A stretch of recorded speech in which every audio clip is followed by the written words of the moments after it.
Hey David, what's your setup? Hey DM, what are you using to catch squid? Alright guys, what's going on? It's David, aka DM, Mr. FishingPho Fun.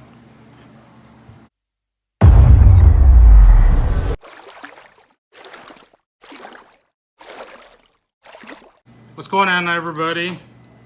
I know, it's been a while since I put a video up. There's been a lot of squid talk. Yeah, I'm messing with some jigs right here. There's been a lot of squid talk. People are wondering what I'm using. Yeah, exactly. I mean, I guess that's the main thing, is what I'm using, how I'm setting up my rigs. I know Holy Moly Outdoors has done great videos. He actually just dropped one, so if you guys want to go check it out, I'll put the link down below up to his channel. Check out what he posted up. He posted up a couple different setups for you guys. I know he did one last year as well too, and he just dropped another one this year as well too. So here's my take on it. Here's what I use, what I do, since you guys have all been asking. What I've been primarily using this year is just setting up a unweighted jig with a little dropper down below.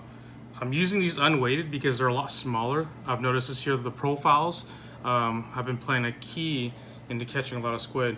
A lot more seem like they're really timid on like the bigger jigs, like something like this here, like the dunce cap. But nonetheless, if they're in, they're in. You'll be easily be able to catch them.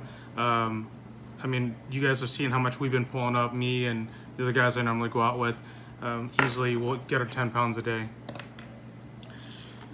But I wanted to start off with a couple simple setups for you guys. The first one is obviously just the unweighted. So what I'll do is I'll daisy chain a couple of these together, and I'll add a little dropper down below here. I adjust my dropper accordingly to what the tide condition is, because sometimes the tide is rolling so fast that your jigs start flowing to the left or flowing to the right. You start tangling it with each other. If you guys are all guys on piers, make sure you adjust it so that you're going with everybody else. Corky is crucial too, so you see where your lines are at. Your single line. But I'll chain them together just like this here. Running 50 pound monofilament here. In between each one. Everything's run on a swivel, so that way it won't get tangled up. So as you're dropping it down, pulling it back up, jigging away, it won't tangle itself, because this part here, even if it goes into the hook, you'll still be able to easily unravel it. As well as the 50 pound, it really helps with the 50 pound test, because this is thick stuff. When you start running like 6 or like 10 pound test line, it gets really hard to untangle everything, especially when you tangle with somebody else. Running a swivel helps out a lot, because you can always unclip your jigs and then put new ones on. So let's say pink's not hitting and you want to run green, unclip the pink one off, clip the green one back on, and you'll be back to fishing quickly. To be honest with you guys, like a lot of squid out there, as long as your jigs glow, and I've tested with high glow, low glow, it really doesn't matter, because if the schools are in, they're gonna find your jig eventually. The biggest thing is to keep your jigs down, keep your lines in the water. That's the only way you'll be able to catch squid, and the only way you'll be able to fish. So make sure your lines are staying in the water. Make sure that you're consistent with everything. If you're running red jigs, I usually run all orange, orange and glow. I run them both the same way, because if they're catching on that one color, I'll toss in the same color. A lot of guys don't really care what color it is. A lot of guys care what color it is. So depends on what your style is what you're gonna go after, right?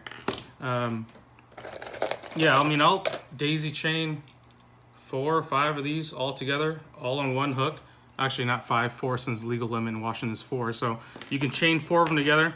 I run the unweighteds. The reason why I do a lot of unweighteds is because I don't have a lot of excess weight. When you're starting to run a bunch of these half-ounce jigs on one line, those add up. 4 half ounces, what are you at? You're at 2 ounces of weight on your line, and you start losing sensitivity.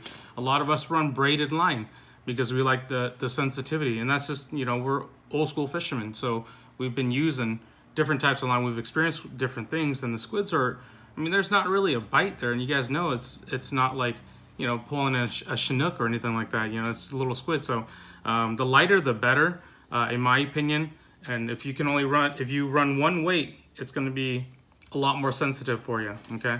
That, either run a dropper or run a weighted jig here. This here's 3/8 ounce, which is perfect. I either run 3/8, 3/4, or even the 1/2 ounce. 1/2 ounce on no current days. Or if I'm on a pier and I'm not able to move, I'll just run a little 1/2 ounce. That way I can drop it down, kind of let it flutter a little bit, kind of slowly drop.